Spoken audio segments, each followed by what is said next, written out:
प्रिय मेरे दोस्तों, मैं आपका भाई विकास सर। मैं अपने यूट्यूब चैनल पर आप सभी को मैं स्वागत करता हूँ। आज हमारी मकर संक्रांति है। मकर संक्रांति के लिए मेरे तरफ से भी हार्दिक शुभकामनाएं। अच्छे से खाना खाएं, एकदम अच्छे से मनाएंगे मकर संक्रांति। और इस सेशन को भी मैं बिना बातें बनाते हुए, बिना बातचीत करते हुए आगे चलते हैं। पहली क्वेश्चन बोल रहा है, आधुनिक आवर्त सारणी में समूहों की संख्या क्या होता है। बच्चे लोग ध्यान देंगे थोड़ा सा। हमने बताया था सर्वप्रथम आवर्त सारणी का खोज हमारा मेंडलीफ ने किया था। कौन किया था? मेंडलीफ। लेकिन पूछा जाए आधुनिक आवर्त सारणी का खोज किसने किया था, तो मोसले ने किया था। मेंडलीफ के अनुसार आवर्त सारणी में हमारे पूछा जाए तत्वों की संख्या तो 63 है, लेकिन ये बात को हम लेके चलेंगे। उन्होंने अपने कुछ कारणवश उनका आवर्त सारणी में कुछ प्रॉब्लम हो गई थी, गड़बड़ी हो गई थी, जिससे उनका नियम नहीं पालन होना शुरू हो गया था। मेंडलीफ ने अपने आवर्त सारणी को द्रव्यमान के आधार पर सजाया था। तो ये हम अपनी आपको सभी कहानी में बताए थे, मैं अपने क्लास में। तो हम ज़्यादा बातचीत ना करते हुए आपको तुरंत समझाते हुए हमने बताया था, ये बात को समझेंगे। आधुनिक आवर्त सारणी में हमारा वर्गों की संख्या तथा आवर्तों की संख्या पूछे। वर्ग कहे तो समूह होता, तो आवर्तों की संख्या 7 होता और समूहों की संख्या 18 होता। जबकि हमारा सिर्फ आवर्त सारणी पूछा जाए तो आवर्त सारणी में हमारे आवर्तों की संख्या 7 होती है और वर्गों की संख्या कितनी होती है? 9 होती है। लेकिन यहाँ प्रश्न पूछा जा रहा है, आधुनिक आवर्त सारणी में समूहों की संख्या कितनी होती है। ऑप्शन नंबर ए देखेंगे 7, ऑप्शन बी 8, सी ऑप्शन 9 और डी हमारा 18। समूह कहे तो वर्ग बताओ, हमने कितना बताया आधुनिक आवर्त सारणी में? 18 बताया। चलिए, इसकी बिल्कुल सही आंसर डी ऑप्शन होगा। अब देखेंगे थोड़ा सा, सल्फर परमाणु के बाहता कक्षा में इलेक्ट्रॉन की संख्या कितनी होती है। अब देखेंगे ऑप्शन नंबर, सल्फर पूछ रहा है, सल्फर। तो सल्फर परमाणु के बाहता कक्षा में इलेक्ट्रॉन की संख्या कितनी होती है। और पहला ऑप्शन 4, दूसरा ऑप्शन 5 और तीसरा ऑप्शन 6 और 7। ये आप बताएंगे, आप लोगों को हम बहुत बार इसको बताए हैं, इसलिए आपको तहे दिल से कमेंट में ज़रूर देंगे। हर सेशन में हम 1-2 क्वेश्चन छोड़ रहे हैं ताकि आप लोग आसानी से दे सके उत्तर को। चलेंगे नेक्स्ट प्रश्न की ओर। आवर्त सारणी में उदर्ग स्तंभों को क्या कहा जाता है। हम चोर हैं। और हम लोग आवर्त सारणी में बताया जाए तो उदर्ग स्तंभों को क्या कहा जाता है, तो वर्ग कहा जाता है, आवर्त कहा जाता है, अपरूपता कहा जाता है, ये इनमें से कोई नहीं। आवर्त सारणी में हमारे उदर्ग कहे तो खड़ा को हम लोग क्या कहेंगे, तो वर्ग कहते हैं। तो वर्ग क्या होता है? वर्ग। पड़ा को हम आवर्त कहते हैं, परा को क्या कहते हैं? आवर्त कहते हैं। अब चलते हैं नेक्स्ट प्रश्न की ओर। नाइट्रोजन के 2 परमाणुओं के बीच किस प्रकार का बंध बनता है। नाइट्रोजन के, तो हमने बताया था नाइट्रोजन के 2 परमाणुओं के बीच 3 अबंध बनता है, त्रिअबंध बनता है। ऑक्सीजन के बीच 2 अबंध बनता है और हाइड्रोजन के बीच 1 बनता है। तो बताओ नाइट्रोजन के बीच में कितना बनेगा? त्रिअबंध। इसका बिल्कुल सही आंसर हमारा सी होगा।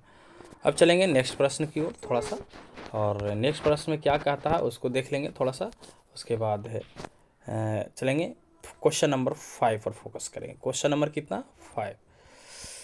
तो देखेंगे 5 नंबर क्वेश्चन लाजवाब है, 100% ये क्वेश्चन पेपर में आने वाला है। तो आप लोग भी इसे VVI कर ले।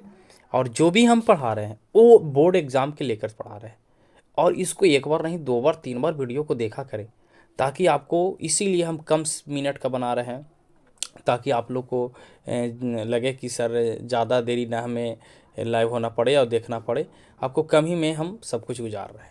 तो आवर्त सारणी के प्रथम वर्ग का सदस्य है। आवर्त सारणी में प्रथम वर्ग का सदस्य क्या होता है, तो हमने बताया था फर्स्ट के ए वर्ग में जितनी भी हमारे होते वो सब धातु होते, वो धातु में भी हमारा क्षारीय धातु होता है, इसीलिए ध्यान में रखेंगे। हमारा बी ऑप्शन क्षारीय धातु है, बिल्कुल सही आंसर है। अगला क्वेश्चन, आवर्त सारणी में शून्य समूह का तत्व क्या है ना। आवर्त सारणी में शून्य समूह का तत्व है, शून्य समूह का तत्व कौन है। तो शून्य समूह कहे या 18वां वर्ग कहे, सब एक ही को बोला गया है, उसी को निष्क्रिय वर्ग बोला गया है, उसी को नोबल वर्ग बताया गया है। तो इसीलिए बताओ हीलियम हमारा क्या शून्य वर्ग के अंतर्गत रहने वाला तत्व है। बताओ, हमारे 2 ऑप्शन कट जा रहा है। CO2 हमारा यौगिक हो जा रहा है, Cl2 हमारा यौगिक के अंतर्गत ली जाती है। यहाँ पूछ रहा है तत्व, तो तत्व में हीलियम और हाइड्रोजन है, ये 2 में से हमारा कौन आंसर सही होगा? बी आंसर बिल्कुल सही होगा। मीथेन में कितने सहसंयोजक बंधन होता है। बताओ मीथेन में कितने सहसंयोजक बंधन होता है। सहसंयोजक पर बोला जाए कोवैलेंट बॉन्ड बताए, तो आप लोग बताएंगे ना कमेंट करके ये कितनी सहसंयोजक बंधन बनेंगे। बताओ कार्बन के बीच में कितने होते हैं? 4 बॉन्ड होते हैं। अब लोग बताएंगे अब कितने बॉन्ड बनेंगे, कितने बंधन बनेंगे। बताओ मेरे दोस्त, ऑप्शन में एकदम कैरेंट बताएंगे। आपको लिए कमेंट के लिए छोड़ दिए हैं, आप लोग कमेंट में ज़रूर लिखेंगे पहला ऑप्शन सही या दूसरा या तीसरा या चौथा। तो आप लोग कमेंट में देना ना भूलेंगे, इसीलिए आप लोग ध्यान से हम जो बोल दें कमेंट में लिखने के लिए वो जरूर लिखें, जो भी लिखना है वो आप लिख लें।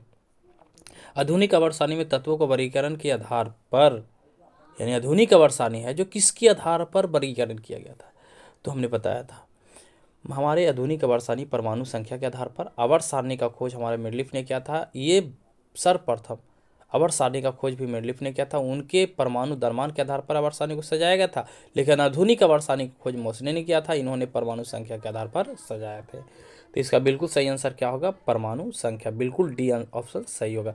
इसमें लगा लो भीविया एकदम 100% क्वेश्चन नंबर 8 आने वाला, क्वेश्चन नंबर 8 आने वाला एकदम 100%। एकदम मन में बसा लो कि सर का क्वेश्चन ही आएगा तो आएगा, एकदम लिख लो पेपर में, कहूँ भी पेपर फाड़ के आने वाला है।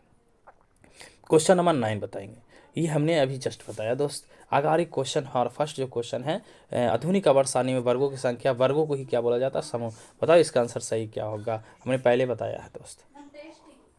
अमोनिया के अणु को नाइट्रोजन और हाइड्रोजन के परमाणु, अमोनिया में नाइट्रोजन और हाइड्रोजन परमाणुओं की संख्या का अनुपात क्या होता है, तो बताओ नाइट्रोजन में नाइट्रोजन और हाइड्रोजन परमाणु का अनुपात बताओ। अमोनिया का है तो NH3 1 अनुपात क्या होगा, 3 होगा, 1/3, बिल्कुल सही आंसर सी होगा।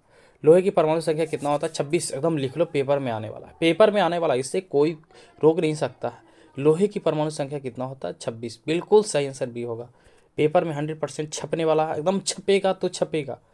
चलो क्वेश्चन इसको भी एकदम छपा दो, एकदम पेपर में आएगा मेरे दोस्त, बिना सोचे समझे इसको लिख लो पेपर में, एकदम 100% लिख लो और लिख के जाओ, एकदम 100% आएगा। आधुनिक आवर्त सारणी में वर्गों की संख्या कितना होता है, अभी हमने बताया है। इसको कई बार क्वेश्चन रिपीट किया जा रहा है, कई तरीका से पूछा जाता है, ऊर्ध्वाधर या समूह पूछा जाए, कुछ भी पूछा जाए, सब एकदम ए टू जेड एक ही चीज़ को बोला गया है, वर्ग वर्ग वर्ग, ठीक है। इसीलिए आप लोग एकदम रट जाओ, वर्गों की संख्या 18 होती है, उदर्ग हमारे रेखाओं की संख्या 18 होती है, पूछा जाए समूह की संख्या कितने होते हैं तो 18 होता है, बिल्कुल बिल्कुल 18 होगा, इसलिए इसका ऑप्शन बी सही होगा। तो आज की सेशन में इतना ही तक, फिर मिलेंगे अगले टॉपिक के साथ, अगले क्वेश्चन से। थैंक यू मेरे दोस्त, धन्यवाद। मैं अपने